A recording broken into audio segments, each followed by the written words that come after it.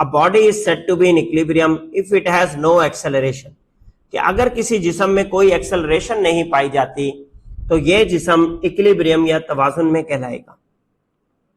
Acceleration ना पाने से मुराद क्या है बेटा, कि उसमें कोई वेलोसिटी का चेंज नहीं है, कोई उसकी स्पीड की तब्दीली नहीं है। दो किस्म की इक्विलिब्रियम हमारे मुशाहिदे में आती है बेटा, पहली स्टैटिक इक्विलिब्रियम, दूसरी डायनामिक इक्विलिब्रियम। तो यहां से ये डेफिनेशन हो जाएंगी दो टाइप्स इसकी। अब स्टैटिक इक्विलिब्रियम क्या होती है, जब एक जिस्म बिल्कुल हरकत में नहीं होता, a body at rest is in static equilibrium whereas a body moving with uniform velocity is in dynamic equilibrium.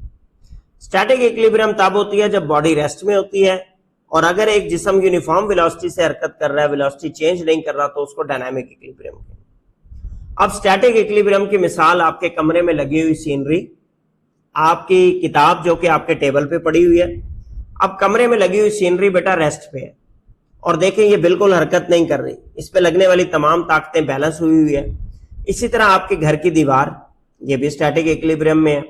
आपकी मेज पर पड़ी हुई आपकी किताब जो कि हिल नहीं रही है, वो भी स्टैटिक इक्विलिब्रियम में है।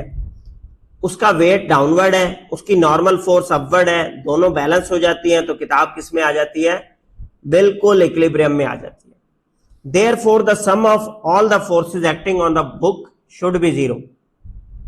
अब वो कौन कौन सी ताकतें हैं, एक वेट और एक नॉर्मल फोर्स, दोनों को माइनस करें तो क्या आ जाए, जीरो, या दोनों एक दूसरे के बराबर हो जाएं तब भी ये बुक किस में आ जाएगी बेटा, इक्विलिब्रियम में आ जाएगी। इसका मतलब क्या हुआ, forces can act on a body without accelerating it providing these forces balance each other, कि ताकतें किसी जिस्म पर इस हालत में भी लग सकती हैं कि वो उसकी जो है रफ्तार को तब्दील ना करें, बल्कि ताकतों को बैलेंस करें और वो किस में आ जाए, इक्विलिब्रियम में आ जाए। तो एक एग्जांपल बहुत है बेटा, सेकंड एग्जांपल आप डायनामिक इक्विलिब्रियम की देंगे। अब डायनामिक इक्विलिब्रियम की एग्जांपल में बेटा उसने पैराट्रूपर की एग्जांपल ली है। पैराट्रूपर जब छलांग लगाता है आपके हेलीकॉप्टर से, उस वक्त थोड़ी सी उसकी मोशन मुतजलजल होती है चंद सेकंड के लिए। जैसे ही उसका पैराशूट ओपन होता है और उसमें हवा भर जाती है, तो वो भरने वाली हवा और इस शख्स का वेट नीचे की तरफ डाउनवर्ड, ये दोनों जब बैलेंस हो जाते हैं तो पैराशूट टर्मिनल वेलोसिटी के साथ एक यूनिफॉर्म वेलोसिटी के साथ नीचे आना शुरू हो जाता है। इस टर्मिनल वेलोसिटी या यूनिफॉर्म वेलोसिटी की हालत को क्या आप कह सकते हैं, डायनामिक इक्विलिब्रियम कहते हैं। क्यों? क्योंकि अब इसकी वेलोसिटी में कोई चेंज नहीं आ रहा। नेक्स्ट बेटा हमारा टॉपिक है कंडीशंस ऑफ इक्विलिब्रियम। दो कंडीशंस इक्विलिब्रियम की हम डिस्कस करेंगे। सबसे पहली first condition of equilibrium, second law of motion के मुताबिक बेटा फोर्स किसके बराबर होती है, m इंटू ए। अगर एक बॉडी ट्रांसलेशनल इक्विलिब्रियम में है तो उसकी एक्सेलरेशन हमेशा जीरो होती है। इसका मतलब है कि फोर्स जो है नेट फोर्स वो भी क्या हो जाएगी, जीरो, बिकॉज जीरो जब मैस के साथ मल्टीप्लाई होगा तो फोर्स की वैल्यू को क्या कर देगा, जीरो। तो समीशन एफ मतलब sum of all the forces is equal to क्या हो गई, जीरो हो गई। ये इसकी मैथमेटिकल फॉर्म है फर्स्ट कंडीशन ऑफ इक्विलिब्रियम की, summation F is equal to zero. ये जो समीशन का साइन है बेटा जिसे मैं हाईलाइट कर रहा हूं, ये क्या होता है, सम ऑफ वैल्यूज। किसके लिए इस्तेमाल होता है, सम ऑफ वैल्यूज। इसका क्या मतलब है, F1 plus F2 plus F3 plus F4 जितनी भी फोर्सेज हैं उनको सम करें तो उसकी आंसर क्या आ रहा है बेटा, जीरो आ रहा है। अब इसकी डेफिनेशन कैसे लिखी जाएगी, a body is said to be in translational equilibrium, कि एक body first condition of equilibrium या ट्रांसलेशनल इक्विलिब्रियम में होती है if the vector sum of all the external forces acting on it is zero. अगर तमाम फोर्सेज का सम जो उस पर लग रही हैं वो क्या आ जाए, जीरो आ जाए, तो हम इस बॉडी को ट्रांसलेशनल इक्विलिब्रियम में कंसीडर करते हैं। फर्ज करें कि एक जिस्म पर F1 F2 F3 से लेकर बहुत सारी फोर्सेस लग रही, ठीक है। अब जब आपने उन्हें बेटा रिजॉल्व किया तो उनके एक्स डायरेक्शन में एक्स कंपोनेंट बन गए और वाई डायरेक्शन में वाई कंपोनेंट बन गए। तमाम एक्स डायरेक्शन की फोर्सेस का भी सम जीरो होना चाहिए, तो समीशन एफ एक्स क्या आया, जीरो। और तमाम वाई डायरेक्शन के वेक्टर्स का भी सम क्या होना चाहिए, जीरो। तो लिहाजा समीशन एफ वाई क्या आएगा आपके पास, जीरो। यहां पर क्या लिखना है बेटे, एफ वाई, तो क्या आएगा, जीरो। इस तरह फर्स्ट कंडीशन ऑफ इक्विलिब्रियम को इन अल्फाज में भी लिखा जा सकता है कि sum of all the components of forces acting along x-axis they should be 0 and sum of all the components of forces acting along y-axis should be 0. x-axis बेटा horizontal direction में होता है और y-axis हमेशा किस में होता है, vertical direction में होता है. अब आ जाती है बेटा सेकंड कंडीशन ऑफ इक्विलिब्रियम. कभी कभार हमारे जिस्म पर जो ताकतें लग रही होती हैं वो गर्दिशी असर वाली होती हैं, turning effect of a force वाली होती हैं, कपल फोर्सेस होती हैं. ठीक है, तो second condition of equilibrium implies to the rotational equilibrium. जैसे फर्स्ट कंडीशन आपकी क्या थी, ट्रांसलेशनल इक्विलिब्रियम, तो सेकंड कंडीशन किस में कहलाती है, रोटेशनल इक्विलिब्रियम, जिसका क्या मतलब है, the body should not rotate under the action of forces, कि जब उस जिस्म पर जो ताकतें लग रही हैं उनके जेरे असर वो जिस्म घूम ना रहा हो, गोल ना घूम जाए. ठीक है, फर्ज करें एक रिजिड बॉडी जो कि फिगर 4.20 में आपको दिखाई जा रही है. अब एक केस में F1 राइट साइड पे लग रही है और F2 कहां लग रही है, लेफ्ट साइड. दोनों बराबर ताकतें हैं, दोनों खींचेंगी, ये बॉडी नहीं घूमेगी. लेकिन केस बी में देखें आप, यहां पर जहां मैं माउस को हाईलाइट कर रहा हूं, केस बी में बेटा F1 लग रही है राइट साइड पे, F2 लग रही है लेफ्ट साइड पे, और दोनों डिफरेंट जगह से लग रही हैं. ये इस बॉडी को घुमा देंगी. ठीक है, ये इस बॉडी को घुमा देंगी. तो लिहाजा फर्स्ट कंडीशन ऑफ इक्विलिब्रियम तो इसमें सेटिस्फाई हो जाएगी, लेकिन सेकंड कंडीशन ऑफ इक्विलिब्रियम इसमें सेटिस्फाई नहीं होगी. तो सेकंड कंडीशन के लिए क्या जरूरी है, for a body to be completely in equilibrium. इन अल्फाज को गौर से सुने जो अभी हम पढ़ रहे हैं कि for a body to complete in equilibrium second condition is also required. क्या है second condition, no net torque should be acting on a body, कि आपकी बॉडी पर जो गर्दिशी असर लग रहे हैं ताकत के जरिए उनका सम क्या होना चाहिए, 0 होना चाहिए. The vector sum of all the torques acting on a body at any point must be 0. किसी भी नुक्ते पर लगने वाले गर्दिशी असरात का सम क्या होना चाहिए, 0. मैथमेटिकली हम क्या लिख सकते हैं, summation of torque is equal to 0. और अगर Fx भी 0 हो, Fy भी सम 0 हो, टॉर्क भी 0 हो, मतलब ट्रांसलेशनल इक्विलिब्रियम भी 0 है, रोटेशनल इक्विलिब्रियम भी 0 है, तो ऐसे जिस्म को हम कहेंगे बेटा the body is in complete equilibrium. ये बॉडी मुकम्मल तवाजुन में है.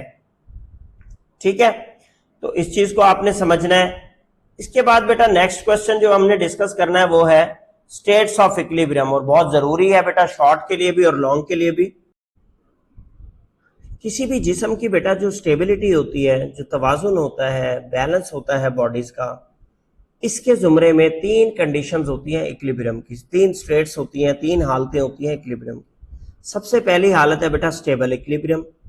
स्टेबल इक्विलिब्रियम हम किसको कहते हैं, अगर एक जिस्म इक्विलिब्रियम में है, तवाजुन में है, हम उसको छेड़ते हैं, हम उसको हल्का सा धक्का लगाते हैं, हम उसकी हालत को चेंज करते हैं और वो वापस अपनी जगह पर आ जाता है, वापस अपनी जगह पर आ जाता है, तो ऐसी हालत ऑफ इक्विलिब्रियम को स्टेबल इक्विलिब्रियम कहेंगे. जैसे आपको तस्वीर में नजर आ रहा है बेटा, ये ट्राइंगल एक प्रिज्म टाइप पड़ा हुआ था, हमने इस प्रिज्म को छेड़ा और वो वापस जमीन पर आ गया उसी जगह पर, तो इसको कहेंगे बेटा स्टेबल इक्विलिब्रियम. स्टेबल इक्विलिब्रियम कब होती है, जब torque arising from the rotation of the object compel the body back toward it's equilibrium position. आप उस जिस्म को उसकी हालत से छेड़े और जो गर्दिशी असर उसके अंदर मौजूद है वो उसको वापस अपनी जगह पर ले आए, तो इसको क्या कहते हैं बेटा, स्टेबल इक्विलिब्रियम कहते हैं. तो एक तो ये आपने करना है. उसके अलावा यहां से आपने ये लाइन जरूर करनी, the body remains in equilibrium as long as its centre of mass lies within the base, कि वो जिस्म तब तक इक्विलिब्रियम में ही रहेगा जब तक उसका सेंटर ऑफ मास जो है वो उसके बेस में होगा, उसके पैंदे में होगा. जब उसका सेंटर ऑफ मास, उसका कंसंट्रेटेड मास का पॉइंट उसके बेस में होगा, उसका भारीपन उसके बेस में होगा, वो नहीं गिरेगी. आप देखें आपकी जो गाड़ी है, आपका जो रक्षा है, आपकी जो वैगन है, इनका भारीपन इनके पैंदे में रखा जाता है, इनकी निचली पोजीशन में रखा जाता है. क्यों रखा जाता है, ताकि उसका सेंटर ऑफ मास जो है वो उसकी बेस में हो और हल्के फुल्के धक्का लगने से, इधर उधर हिलाने से ये जिस्म गिरे मत, वापस अपनी इक्विलिब्रियम में आ जाए.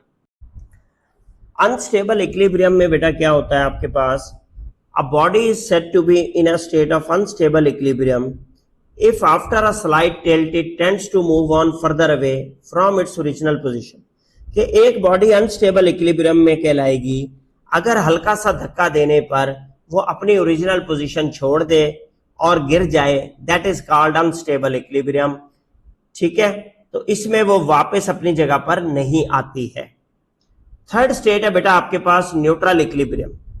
न्यूट्रल इक्विलिब्रियम में क्या होता है बेटा, अ body is in neutral equilibrium if it comes to rest in its new position after disturbance without any change in its center of mass। कि अगर आपने एक जिस्म की पोजीशन को छेड़ा और वो अपनी नई पोजीशन में जाकर रुक गया, अपनी नई पोजीशन में जाकर रुक गया, तो इसको बेटा न्यूट्रल इक्विलिब्रियम कहते हैं। जैसा कि आप एक गेंद को फेंकते हैं, एक गेंद जमीन पर पड़ी है, आपने हाथ से लुढ़का दी, वो नई जगह पर जाकर रुक गई, that is called neutral equilibrium, that is called neutral equilibrium। तो ये बेटा 3 states of equilibrium है जिसको आपने इनके डिफरेंसेस याद करने हैं लाजमी। कहता है इंप्रूवमेंट ऑफ स्टेबिलिटी। स्टेबिलिटी को कैसे बढ़ाया जा सकता है? हम अपनी डेली लाइफ में ऑब्जर्व करते हैं, मुशाहिदा करते हैं कि आपकी चेयर का जो लो आर्म है वो स्टेबल होता है then a high chair, high arm. क्यों? क्योंकि सेंटर ऑफ ग्रेविटी लो होता है लो आर्म चेयर का। ठीक है, जितनी चेयर नीची होगी उतनी स्टेबल होगी, जम के बैठेगा। जितनी चेयर ऊंची होगी, हवा में होगी, वो अनस्टेबल होगी, टिल्टी होगी, हिलती रहेगी। Position of centre of gravity is important when we are talking about stability. तो सेंटर ऑफ ग्रेविटी बड़ा जरूरी है कि वो नीचे हो, डाउन हो, अगर आप स्टेबल रखना चाहते हैं। बस कैन बी स्टेबल और unstable depending on how it is loaded. अगर बस के नीचे पैंदे पे ज्यादा वजन रखा गया है, निचली साइड पर वजन ज्यादा है, तो ये स्टेबल होगी। और अगर बस के ऊपर वाली साइड पे वजन ज्यादा रख दिया आपने, स्टंबल हो रही है, वो गिर रही है, झूल रही है, तो फिर वो बेटा अनस्टेबल होगी। ठीक है, तो इस बात को नोट करना है। जितना आप सेंटर ऑफ मास जो है डाउनवर्ड रखेंगे, सेंटर ऑफ ग्रेविटी स्टेबल रखेंगे, उतना आपकी बॉडी स्टेबल होगी। जितना आप सेंटर ऑफ मास हाई रखेंगे और सेंटर ऑफ ग्रेविटी को स्टेबल नहीं रखेंगे, उतना आपकी बॉडी जो है वो क्या होगी बेटा, अनस्टेबल होगी। अब यहां पर देखें अनस्टेबल इक्विलिब्रियम इलस्ट्रेट की गई है चेयर पोजीशन से। ये बच्चा जो ए पोजीशन में, ए वाली फिगर में चेयर पे बैठा हुआ है, ये अनस्टेबल पोजीशन में जा सकता है अगर ये अपनी टांगों से धक्का लगाएगा इस स्टूल को, इस चेयर को। जब वो चेयर टिल्ट होगी तो बेसिकली उसकी नॉर्मल फोर्स और उसका वेट एक दूसरे को कैंसिल नहीं कर पाएंगे और ये लड़का गिर जाएगा। ठीक है, जबकि ए वाली फिगर में अगर आप देखें तो वो आराम से अपनी जगह पर बैठा है, बिकॉज उसकी नॉर्मल फोर्स और उसकी वेट ने एक दूसरे को कैंसिल किया हुआ है, बैलेंस आउट किया हुआ है। हमारी नॉर्मल लाइफ में एप्लीकेशन स्टेबिलिटी की हमें कहां नजर आती है? ये कुछ खिलौने हैं आपके सामने आपको दिखाने के लिए। अब देखें ये जो ए फिगर में टॉय बना हुआ है और बच्चे ने वो एक रॉड पकड़ा हुआ है कर्व टाइप का, ये कैसे स्टेबल है? ये इसलिए स्टेबल है कि इसकी क्लॉकवाइज और एंटी क्लॉकवाइज मूवमेंट्स को बराबर किया गया है। इसकी क्लॉकवाइज और एंटी क्लॉकवाइज मूवमेंट्स को बराबर किया है। जिस बच्चे ने ये उठाया हुआ है उसके नीचे एक वेट रखा गया है ताकि उसका सेंटर ऑफ मास जो है वो क्या हो, डाउनवर्ड हो, सेंटर ऑफ ग्रेविटी बैलेंस हो। इसके वजन की वजह से ये रॉड बैलेंस हो जाएगा। इसी तरह ये जो तोता राइट साइड पे आपको सी में नजर आ रहा है, सी फिगर में, इसको देखें बेटा, इस तोते का जो ज्यादा वजन है ना वो इस रॉड के साथ बैलेंस किया गया है पिवट पॉइंट पे। इस वजह से ये तोता जो है अपनी फिगर में बैलेंस हो गया है। नेक्स्ट बेटा आपने रोटेशनल मोशन और ट्रांसलेशनल मोशन का फर्क पढ़ना है। ट्रांसलेशनल मोशन बेटा किसमें होती है? आपकी स्ट्रेट लाइन मोशन। जबकि जो रोटेशनल मोशन है वो क्या होती है? आपकी एंगुलर वेलोसिटी, एंगुलर एक्सेलरेशन पे डिपेंड करती है। तो जब एक जिस्म बेटा सर्कल में मोशन करता है तो उसकी वेलोसिटी किसी भी पॉइंट पे निकालें तो वो अलोंग द टेंजेंट होती है। टेंजेंट से क्या मुराद है बेटा? ये जो एरो हेड आपको बाहर जाते हुए नजर आ रहे हैं, एक पॉइंट पे सर्कल को टच कर रहे हैं, इस एरो हेड को, इस पॉइंट को जो कि सर्कल की बाउंड्री पर सिर्फ एक नुक्ते पे टच करे, इसको टेंजेंट कहते हैं बेटा। टेंजेंट की जो डायरेक्शन है वो हमेशा आउटवर्ड होती है। वो क्या होती है? आउटवर्ड। तो velocity of an object moving with uniform speed in a circle is changing constantly. इससे हमें यह पता चलता है कि जो चीज सर्कल में दायरे में हरकत कर रही है उसकी वेलोसिटी हर लम्हे पर चेंज हो रही होती है। वो ताकत जो परपेंडिकुलर होती है to the direction of motion, ये हमेशा उस ऑब्जेक्ट को यूनिफॉर्म स्पीड के साथ सर्कुलर पाथ में रखती है। इसकी प्रैक्टिकल एग्जांपल आपको कहां मिलती है बेटा? बच्चों ने अक्सर एक धागे के साथ पत्थर बांधा होता है और उस धागे और पत्थर को वो अपने हाथ से हिला रहे होते हैं, गोल गोल घुमा रहे होते हैं। जब वो गोल घुमा रहे होते हैं तो ये धागा सर्कल में होता है, और जैसे ही वो इस धागे को छोड़ते हैं तो वो जो पत्थर उन्होंने इस धागे से बांधा होता है वो आउटवर्ड द सर्कल जाता है। कभी भी इनवर्ड द सर्कल नहीं आता, बल्कि कहां जाता है? आउटवर्ड द सर्कल जाता है, अलोंग द टेंजेंट।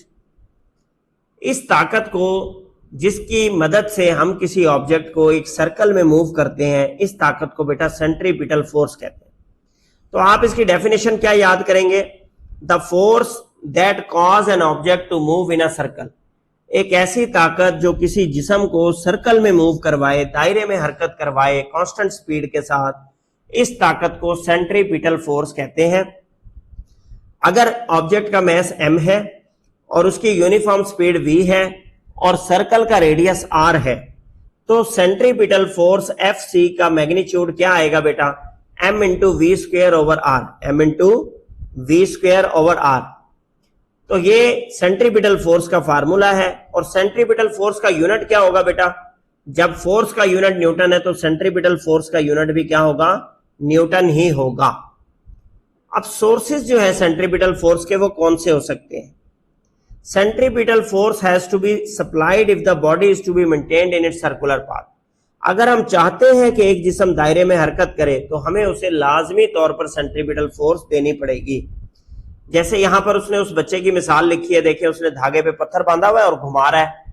अगर वो प्रॉपर सेंट्रीपिटल फोर्स देगा तो ये धागा जो है वो गोल हरकत करेगा, और जब ये इसे छोड़ेगा तो वो हमेशा सर्कल से आउटसाइड जाएगा। इसके अलावा दूसरी एग्जांपल बेटा आप मून की लिखें, बहुत ज्यादा valid example. Case of the moon which moves around the earth at constant speed. चांद जो है वो जमीन के गिर्द एक खास स्पीड से, कांस्टेंट स्पीड से, यूनिफॉर्म स्पीड से हरकत कर रहा है। Gravity of earth provide the necessary centripetal force to the moon. हमारी जो जमीन की कशिश शकल है उसने इस चांद को अपने मदार में बांधा हुआ है और वो इसको सर्कल में घूमने के लिए सेंट्रीपिटल फोर्स प्रोवाइड करती है। इसी तरीके से जो सैटेलाइट्स हैं जो जमीन के गिर्द चक्कर लगा रही है सर्कुलर पाथ में, उनको भी ग्रेविटेशनल पुल के जरिए सेंट्रीपिटल फोर्स प्रोवाइड की जाती है। इसके अलावा एग्जांपल में आप अपने वॉशिंग मशीन ड्रायर की लिख सकते हैं। आपका जो वॉशिंग मशीन ड्रायर है, मेटालिक सिलेंडर ड्रम होता है, उसके अंदर छोटे छोटे सुराख होते हैं। जब ये गीले कपड़े आप उसमें डालते हैं तो वो रैपिडली रोटेट करता है, तेज स्पीड से रोटेट करता है। जो कपड़ों के दरमियान फ्रिक्शन होती है और ड्रम के दरमियान, वो उसको सेंट्रीपिटल फोर्स प्रोवाइड करती है और इससे पानी आउटवर्ड गिरता है। पानी आउटवर्ड गिरने से ये कपड़े खुश्क हो जाते हैं। यही केस आपके बेटा क्रीम निकालने वाली मशीन में है, क्रीम सेपरेटर में, जो दूध को तेज स्पीड में वर्ल में घुमाती है, गोल दायरों में घुमाती है।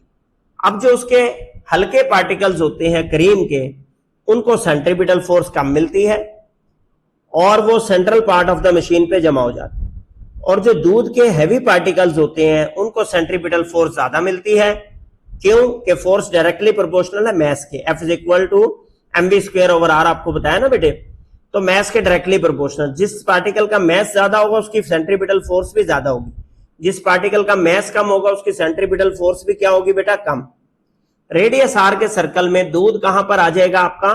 सर्कुलर मोशन कम रेडियस वाले। इस तरीके से टुवर्ड्स द वॉल मूव करना शुरू कर देगा। ठीक है, क्रीम दरमियान से नीचे चली जाएगी और जो दूध है आपका वो साइडों पर आ जाएगा। इस तरीके से क्रीम सेपरेट हो जाएगी। ये बेटा हमारा चैप्टर नंबर 4 था 9th क्लास फिजिक्स का। तमाम टॉपिक्स को हमने डिस्कस करने की कोशिश की। न्यूमेरिकल्स की वीडियो पहले ही चैनल पे लोड कर दी जा चुकी है। आप 9th क्लास की फिजिक्स प्लेलिस्ट में जाएं, न्यूमेरिकल की वीडियो मौजूद है, वहां से न्यूमेरिकल सॉल्व करें। अगर आपका कोई क्वेश्चन हो, कोई कमेंट हो, कोई बात समझ ना आ रही हो तो आप कमेंट सेक्शन में पूछ लें, इंशाल्लाह वहां पे क्लियर कर देंगे।